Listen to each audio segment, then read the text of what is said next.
Hi, welcome. On this video, I'm out here once again with Cooper, and again continue to do some distraction training. And so here, just took him to the bathroom, and then again, as we walk out on the street here, I'm going to continue to focus on his state of mind. Now, here's the thing. Again, a lot of trainers come on and they have lots to say about bring a dog under a level of, again, talk about intentional control. Okay, so I talk about how I'm using the leash, the collar, and here we talk about, now you can watch this, I'll put my finger under the collar here a lot of times, and just want to get people to understand, I talk about baseline when I'm working off a baseline.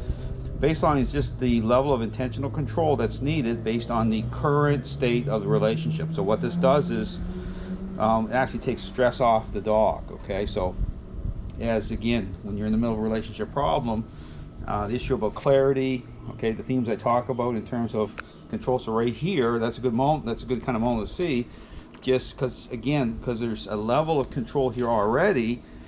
Okay, and just as he's turned his head, I was able to intercept very fast. Okay, because I'm working off of a level of control that's already there. That's why I call it baseline. Okay, so but again, he gives, I go up just a bit off of the baseline just to intercept that moment, and then his head turns back in towards me, and so the inwardness, okay, represents the fading in, as I call it, and I take enough off to go back to my baseline again. Okay, so to figure out what the baseline needs to be, it's about understanding again where you're at in the relationship. So, but again, if there's too much intention, if there's too much control coming on the dog that way, guess what's going to happen? It's going to cause conflict.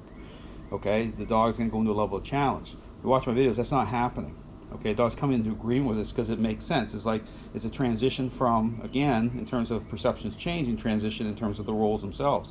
Because if the baseline's not there, okay, you start going into this whole issue about giving a dog slack, like slack, and that's the question: what happens? Dog's head starts to pivot, turn, and then you're in this whole cranking and yanking situation, and that makes things worse because then number one is control is not coming in a way that's intentional. Okay, that's going to provide the clarity, okay, that's needed for the dog, and there's gaps and holes happening, and then what happens is you're not going to get to a level or a point in the relationship where things are actually getting better.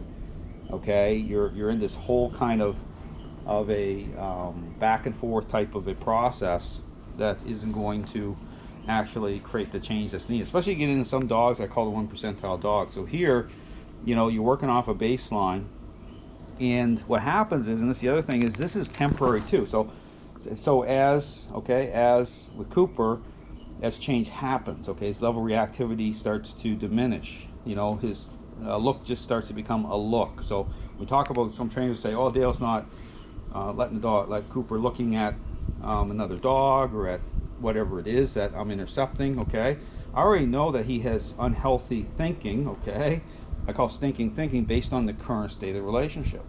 So yes, I'm intercepting because if you watch, and that's the thing where you have to get dialed into a dog's state of mind in the relationship the right way, the level of fixation, investment. See, that those are themes that, say, balanced trainers, force-free trainers, permissive trainers, they're not dialed into that at all.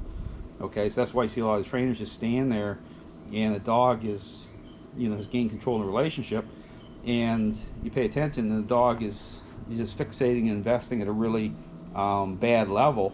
And then, and a great video to watch is the Tom Davis video. Go watch that video where the dog tries to bite him over and over again because he's engaging, right, using the game of tug, and on top of that, he's administering a correction right after he's letting this dog invest that way. All right, so understand, a lot of these trainers, they're not dialed into these relationship dynamics that way. So here with Cooper, okay, that's why trainers go crazy. They watch level control and bring on to a dog, but I understand how it gives the dog comfort, okay, how it gives the dog clarity, and it takes the stress load off the dog. Okay, that's the big thing, because if you're in control, the dog doesn't have to be. So the baseline, the dog is accepting that level of intentional control that way, that level of, again, where I have it's right here. So right here, right, so he goes into a default sit, now right here I'll check again, show you how much. See, I can put a finger under there really easily. So I'm just putting enough on. Typically, at times, the baseline is not a lot. Okay, it's just enough to keep the choke chain up high on his neck here. Okay, same thing, move forward. See, just apply just a little bit of pressure. His tail's wagging behind him. He's not in distress here at all. Forward. Look, just barely any pressure. Okay, barely any. Watch this. 2 fingers forward. Right, because now he's starting to default into the sit. See that? Forward. Right. Forward. Watch this. 2 fingers. Forward. Right. And this is where I talk about, right, starting to establish this is a service dog training, right? Default sit.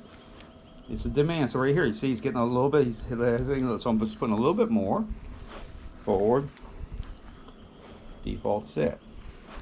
Forward. Right. A little bit of pressure. Default sit. And then at times, if he starts to invest a little bit, watch just a little nudge there. See something over here? Could be a little, you know, could be a gecko. I have geckos that hover around my AC unit, right? So see that? He's picking up on that here a little intense there. There's a gecko right over there behind the AC unit. But see, same thing. That's that reactivity. But see how I manage that? It's the same thing.